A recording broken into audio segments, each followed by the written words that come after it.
제가 한 절 여러분 한 절 우리 마지막 같이 읽겠습니다. 내 의의 하나님이여 내가 부를 때 응답하소서. 곤란 중에 나를 너그럽게 하셨사오니 내게 은혜를 베푸사 나의 기도를 들으소서.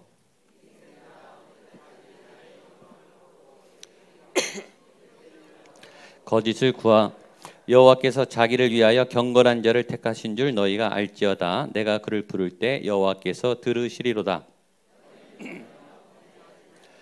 자리에 누워 심중에 말하고 잠잠할 의의 제사를 드리고 여호와를 의지할지어다.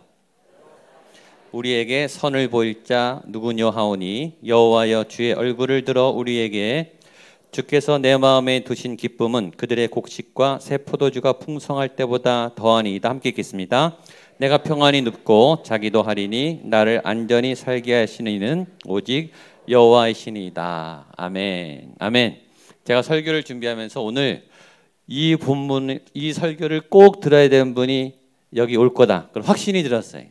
오늘 설교는 굉장히 힘든 분, 굉장히 지금 바닥에 계신 분, 절망에 빠지신 분, 하나님의 위로가 꼭 필요한 분에게 필요한 말씀이에요. 오늘 본문이 이렇기 때문에 제가 설교 준비하면서 오늘 오시는 분 중에 이런 상황에 이 기도와 이 메시지가 필요한 분이 꼭 올 거다라는 마음이 들었어요. 여기 아마 계실 거예요. 그분들에게 하나님의 크신 또 굉장히 특별하신 위로와 은혜와 응답이 있게 되기를 주님의 이름으로 축복합니다. 여러분 이 시를 읽으면서 시잖아요, 그렇죠? 시를 읽으면 감흥이 있잖아요, 감흥이. 어떤 느낌이 드셨는지 처음에 그냥 이렇게 교독하니까 그냥 따라 읽으셨을 텐데 저랑 같이 보시면서 이 시를 잘 음미하시면 좋겠습니다. 시는 음미해야 되죠. 저자의 마음을 같이 느끼면서 저자와 동감하면서 저자의 그 하나님을 향한 마음을 같이 느끼시면 좋은데 오늘 시는 다윗이 쓴 시입니다. 시보다도 시의 배경을 알면 시가 더 가까이 다가옵니다. 오늘 이 시를 쓴 다윗의 상황이 굉장히 안 좋습니다. 아들 압살롬에게 왕위를 뺏기고 쫓겨나 도망가는 상황에 쓴 시예요. 이틀이 지난 밤에 쓴 시입니다. 아들에게 왕권을 빼앗기고 쫓겨서 도망가는 처참한 다윗의 그런 처량한 시예요. 그런데 제목이 환난 중에도 마음에 두신 기쁨 이렇게 되어 있습니다. 어려운 상황 속에서 답이 없는 상황 속에서 갑자기 들어닥친 폭풍과 같은 재앙 속에서 하나님을 만나 의지하기 원하는 이 다윗의 마음이 오늘 그런 어려움을 당한 분들에게 위로가 되고 힘이 되시기를 축복합니다. 지난주 우리 새가족 환영잔치 하는데 우리 새가족들 이제 소개하는데 한 어머니가 일어나서 마이크를 잡자마자 제가 이제 살고 싶습니다 이 말을 한 게 저는 계속 마음에 감동이 있었어요. 저는 그 어머니의 상황을 어느 정도 알아요. 굉장히 원래 가족부터 부모님부터 원래 환경이 굉장히 안 좋으셨어요. 지금 함께하는 가족의 상황도 굉장히 안 좋아요. 그러니까 어떻게든 교회에 오셨는데 말씀이 안 들렸어요. 그냥 앉아 있는 거예요.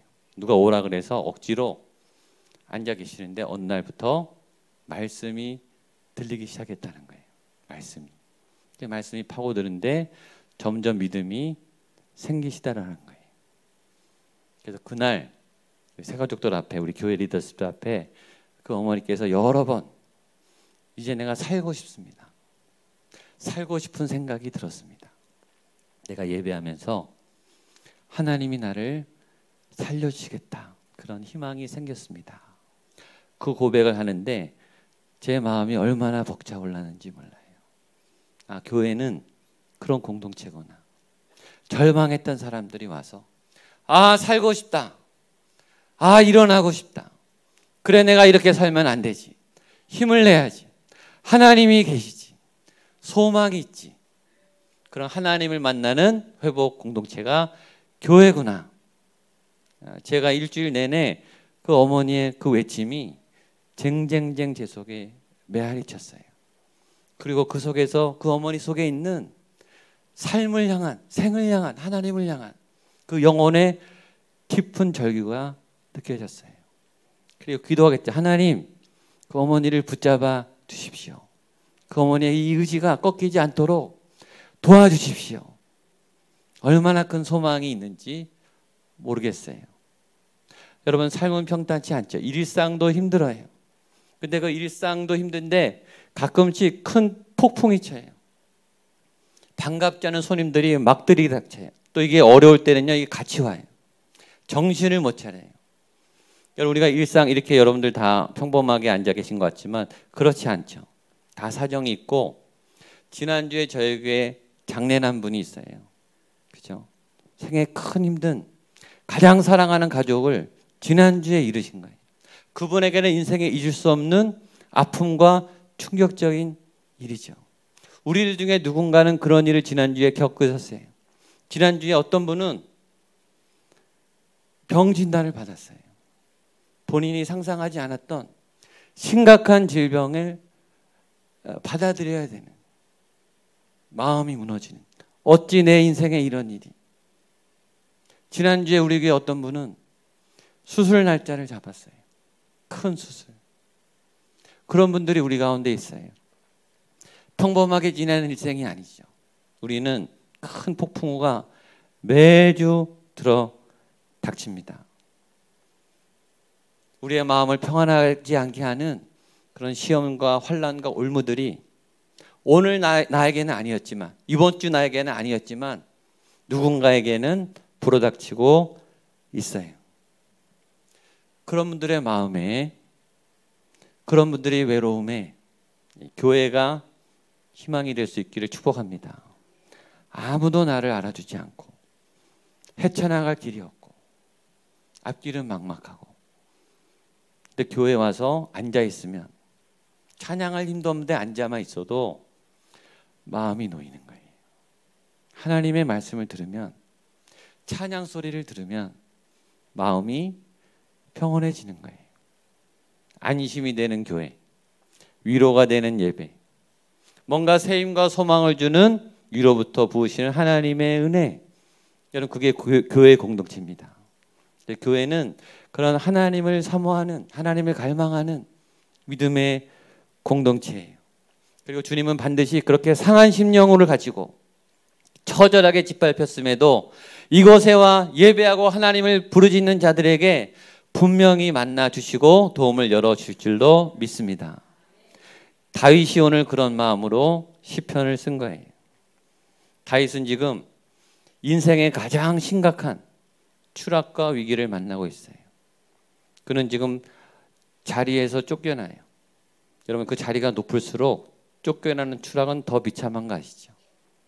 낮은 곳에 책임자가 그만둬도 이거는 굉장히 충격이 큰데, 그 자리가 높으면 높을수록, 크면 클수록 거기서의 추락은 가속도가 붙잖아요. 그렇죠? 얼마나 견디기 어렵겠어요. 남자들은요, 자리 뺏기면 정말 힘듭니다. 내 책상, 내 자리, 내 권위, 내 직함, 내 명함. 은퇴해 보신 분들, 어떤 장자리를 하다가 이제 물러나셔 본 분들, 어떤 권위의 자리에 있다가 그것을 놔야 되시는 분들, 경험 한두 번씩 해보셨을 거예요. 누가 뭐라 그러지 않아도 그냥 은퇴하는 자리도 굉장히 서운해요. 마음이 막 무너질 것 같아요. 내 자리가 없다는 것이 얼마나 심각한 위기인지 겪어본 분은 알아요. 여러분, 평소 그런 우리의 일상의 자리도 그런데 왕의 자리는 오죽하겠냐고. 왕의 자리. 왕은 왕인데 추락하는 왕. 왕은 왕인데 쫓겨나는 왕. 왕은 왕인데 아무 권세도 없는 비참한 왕. 다 나를 왕으로 알고 있는데 이제는 왕이 아니고 자리가 없고 목숨을 부지하기 위해서 밤새 쫓겨 도망가야 하는, 자기가 생각해도 자기가 한심해요. 자기가 생각해도 자기가 너무나 처참해요. 하나님을 잘 예배하던, 칭송과 찬양을 받았던 그 위대한 왕 다윗이 지금 급격히 추락하고 있어요. 자리가 없어졌어요. 왕권이 사라졌어요. 두 번째 또 하나는 자리를 빼앗긴 것과 함께 사람을 잃어버리잖아요. 이때까지 나를 왕이라고 떠받쳐줬던 사람들, 나를 존경했다고 말했던 사람들, 내가 한마디만 명령만 내리면 온몸을 던져서 그것을 수행했던 그 많은 백성과 신하들, 나를 왕으로 대접하지 않아요. 자기 아들한테 다 달라붙었어요. 그렇게 충성을 맹세하던, 그렇게 내가 온 힘을 다해 이 나라를 일구었던데 그 혜택을 받던 그 사람들이 이제는 얼굴을 바꾸고 등을 돌려서 나를, 내 정권을 빼앗은 그 상대방의 원수에게 다갔어요. 그건 더 미치는 거죠. 그렇게 친했던, 그렇게 아꼈던, 그렇게 가까이 있었던 사람들이 나를 외면하고 내게 등을 돌리고 나를 무시하고 오히려 나를 공격하는 그 상태. 거기서 더 힘든 게 뭔지 아세요? 그 사람이 아들이라는 거예요. 가족의 배신은 가장 큰 상처를 줍니다. 부부간의 배신도 상처가 큰데요, 자녀에게 배신당했다, 이거는 못 견디는 거예요. 세상에 어떤 부모가 자녀가 뒤에서 칼을 꽂는데 견뎌내겠습니까? 그건 물리적 아픔이 아니에요. 그건 정신적으로 견딜 수 없는 고통이에요. 이 아들을 내가 얼마나 사랑했는데, 내가 이 아들을 얼마나 아꼈는데. 부모의 마음 아시죠? 그렇죠? 자녀가 뭘 해도 부모는 자녀 편이에요. 이 자녀를 위해서 다 해줄 수 있어요. 내가 할 수 없는 것까지 해줄 수 있어요. 그렇게 사랑을 쏟아본, 가장 믿었던, 가장 자랑스러운 아들이 나 몰래 내 등 뒤에서 칼을 꽂고 내 자리를 빼앗고 나의 부인들을 갈취하고 나를 죽이려 했다. 그 사실 자체로만도 다윗에게는 견딜 수 없는 고통이죠. 지금 그 마음에 시를 쓰는 거예요. 이 다윗도 참 대단해요. 근데 그 상황에서 시가 나올 거예요. 이분은요, 영성이 얼마나 좋은지 도망가면서도 시를 써요. 도망가면서도. 이 지경이 돼도 시를 써요. 제가 놀랐어요. 다윗이 정말 대단하다. 여기서 어떻게 이런 찬양이 나올까? 근데 이 찬양을 보면 다윗도 흔들립니다. 그 다윗도 흔들려요. 이런데 안 흔들릴 사람이 어디 있습니까? 자리 뺏겼죠. 사람 떠났죠. 거기다 가족이 칼을 꽂았어요. 완전 실패한 인생 아닙니까? 이때까지 다윗이 평생 쌓았던 거 지금 다 무너졌어요. 외적으로나 외형적으로나 재력적으로나 권력적으로나 관계적으로나 영적으로나 다 추락했어요. 그러니까 다윗이 흔들리죠. 누가 안 흔들리겠습니까? 다윗도 흔들리는데. 그러나 다윗은 이 흔들리는 믿음의 상황에서 하나님께 기도하죠. 그럼 어떻게 기도할까요? 그럼 첫 번째, 하나님께 부르짖습니다. 오늘 시편의 첫 번째 주제는 하나님께 부르짖으라, 그거예요. 우리 1절 말씀 같이 보겠습니다. 시작. 내 의의 하나님이여, 내가 부를 때 응답하소서. 곤란 중에 나를 너그럽게 하셨사오니 내게 은혜를 베푸사 나의 기도를 들으소서. 여러분, 배경을 하니까 이 시가 가까이 와닿죠. 왜 다윗이 이렇게 기도했는지 알겠죠. 그러니까 이유를 알아야 돼. 상황을 알아야 그 사람의 말을 이해하는 거예요. 그 사람의 말만 듣고는 몰라. 그 사람이 왜 그런 말을 했는지, 왜 그런 기도를 드렸는지, 왜 마음이 다쳤는지, 왜 화를 내는지, 그걸 이해해야 돼요. 다윗은 지금 견딜 수 없는 고통 속에서 하나님께 부르짖습니다. 부르짖어요.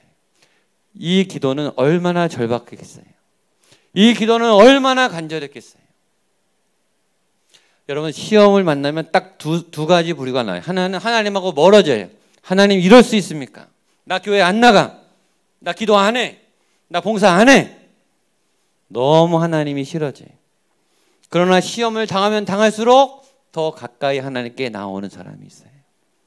그 전보다 더 매달리고, 더 믿음이 좋아지고, 더 간절해지고, 아침에 말했던 걸 오직 성령, 온 힘을 성령님을 향해 완전히 던지는, 그때 믿음이 성장해요. 그때 믿음이 점프하죠. 저나 여러분이나 환난과 위기 때 이렇게 더 하나님께 가까이 나온 여러분들 되시기를 축복합니다. 하나님을 부르짖어요. 그냥 불렀겠어요? 비명을 질렀겠죠. 그럼 비명 섞인 기도 해본 적 있습니까? 비명이 나와요. 잠잠히 있을 수가 없어요. 통곡이 나와요. 여러분 통곡할 자리가 있으셔야 돼요. 기도원이든 골방이든 차 안이든 주여 내 영혼을 불쌍히 여기소서. 하나님 너무 힘듭니다. 하나님 나 울고 싶어요. 하나님 가슴이 무너집니다. 주여 내 기도를 들으소서. 내 간구를 들으소서. 다윗은 말해 하나님을 부르라. 하나님께 부르짖으라. 하나님을 찾으라. 두 번째, 하나님이 어떤 분인지 알아야 된다. 우리 2절입니다. 2절 3절 시작. 인생들아 어느 때까지 나의 영광을 바꾸어 욕되게 하며 헛된 일을 좋아하고 거짓을 구하려는가.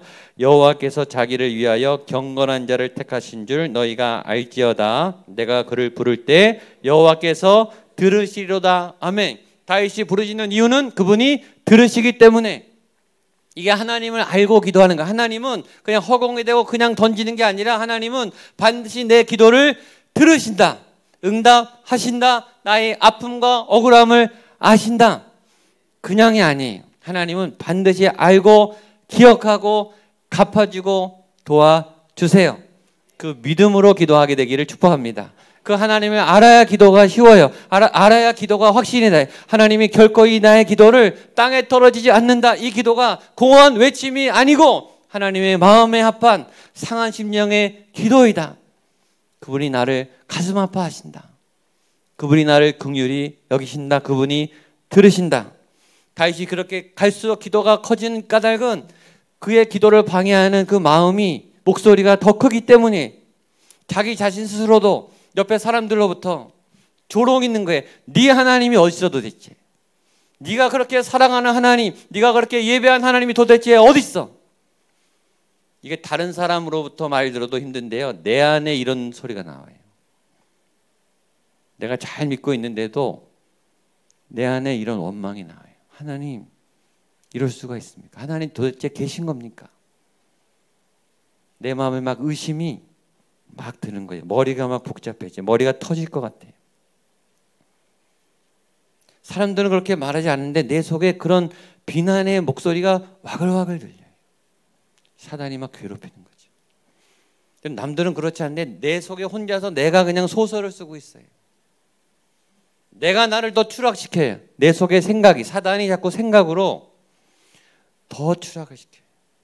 원래도 비참한데 이거보다 더 추락을 시켜요.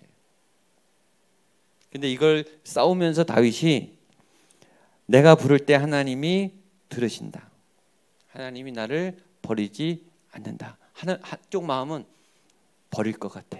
이런 마음이 들죠. 하나님 너 버린 것 같아. 하나님이 너를 광야에 던진 것 같아. 그러나 다른 한쪽 마음은 아니야, 하나님은 안 버리셔. 아니야, 하나님은 기억하셔. 하나님은 공의의 하나님이야. 이 갈등이 이 시 안에 보이죠. 이 고민이 시 안에 있어요. 자, 그 단계를 넘어가서 보겠습니다. 4절과 5절 6절입니다. 시작. 너희는 떨며 범죄하지 말지어다. 자리에 누워 심중에 말하고 잠잠할지어다. 의의 제사를 드리고 여호와를 의지할지어다. 여러 사람의 말이 우리에게 선을 보인 자 누구냐 하오니 여호와여 주의 얼굴을 들어 우리에게 비추소서. 다윗이요 복수로만 했어요. 너희는, 우리는. 다윗이 이 복수 속에 자기를 감춰요. 사람들에게 말하지만 사실은 자기에게 말하는 거죠. 너희는 떨며 범죄하지 말지어다. 너 떨지 말아라. 너희 떨지 말아라. 사람들에게 말하는 것 같지만 자기에게 말하는 거예요. 자기가 더 두렵거든요. 제가 설교하다가 이 메시지가 저에게만 꽂히는 설교가 많아요. 제가 약해지고 제가 무능하고 제가 꼬꾸라질 때마다 하나님이 설교를 하면서 제 영혼에게 선포를 하게 하세요. 그런 거죠. 그리고 이렇게 말하죠. 주의 얼굴을 들어 우리에게 비추소서. 하나님 얼굴을 보고 싶습니다. 하나님 가까이 좀 오세요. 하나님 나 좀 붙잡아 주세요. 나 좀 가까이 만나 주세요. 하나님의 얼굴을 보면 안심이 되는 사람이 있죠. 집에 돌아가셔서 가족의 얼굴을 보면 안심이 되죠. 밖에 나갔다가요, 차 타고 굴이 딱 들어오면 갑자기 평안이 와요. 집 가까이 오니까. 교회 가까이 오면요, 마음이 놓여요. 그런 마음이죠. 뭔가 든든한, 안전한, 가족을 보고 집에 오고 교회에 오면 평안함이 있는. 야곱이 브니엘에서 하나님의 얼굴을 봤습니다. 브니엘은 얼굴이란 뜻이에요. 하나님의 얼굴을 만나는 그 위로와 안정감. 하나님 그 얼굴을 보기를 원합니다. 이곳에서 여러분들 하나님의 얼굴을 만나 뵙기를 축복합니다. 그렇게 되니까 회복이 일어나기 시작했어요. 마지막 7절 8절입니다. 시작. 주께서 내 마음에 두신 기쁨은 그들의 곡식과 새 포도주가 풍성할 때보다 더하나이다. 내가 평안히 눕고 자기도 하리니 나를 안전히 살게 하시는 이는 오직 여호와이시니이다. 아멘. 마지막은 이렇게 박혀요. 8절 만에 쫓겨난 지 이틀째 밤이에요. 어떻게 이런 기도가 나옵니까? 누가 이런 기도를 할 수 있어요? 그렇죠? 하나님이 급속히 다윗에게 평안을 주셨어요. 이렇게 고백하죠. 주께서 내 마음에 두신 기쁨은, 갑자기 기쁨이 올라오는 거예요. 이게 기뻐할 상황에 미친 사람이죠. 그렇죠? 여기서 누가 기뻐할 수가 있어요? 근데 기도하다 보니 기쁨이 막 올라온 거예요. 근데 그냥 기쁨이 아니라 곡식과 새 포도주가 풍성할 때보다 막 수확이 넘쳐나서 너무 행복한, 여러분 통장에 돈이 막 들어오는 그런 행복한 것보다 훨씬 더 기쁜 아주 샘솟는 기쁨이 갑자기 막 솟구친 거예요. 이게 임하는 거예요. 이게 임하는 거. 성령이 임하고 기쁨이 임하고 은혜가 임할 때 이런 현실과 맞지 않는 아주 놀라운 영적인 기쁨이 솟아날 줄로 믿습니다. 그러니까 다른 사람들 보면 미쳤다 그래요. 저 사람 미쳤구나 드디어. 너가 지금 웃을 때냐? 너가 지금 잠이 오냐? 너가 지금 노래할 때냐? 정신 차려라.